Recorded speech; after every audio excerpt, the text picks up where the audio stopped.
ہماری دادی ہر وقت ان کا نا ایک تخت تھا, اس پہ بیٹھی رہتی تھی, مسلوں کی تہیں لگی ہوئی تھی, نماز روزے میں لگی ہوئی ہیں, ہر وقت ہاتھ میں تسبیح, شوال کے پورے روزے, رمضان میں کئی قرآن ختم ہو رہے ہیں.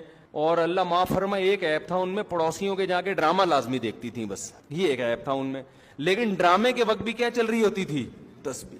اور ڈرامے ایسا انجوائے کرتی تھی ڈرامے کو, وہ ڈرامے میں نا وہ بندہ رو رہا ہے تو یہ بھی رو رہی ہیں, اور پھر تبصرے بھی ساتھ ساتھ. جیسے کسی نے ڈانٹ دیا نا, ہائے اتنی زور سے تو نہیں ڈانٹنا چاہیے بیچاری کو, ایسے تبصرے بھی ان کے. سادہ لوگ تھے نا, ہم کہتے تھے دادی یہ سچی مچی کا نہیں ہے, یہ جھوٹی موٹی کا ہو رہا ہے.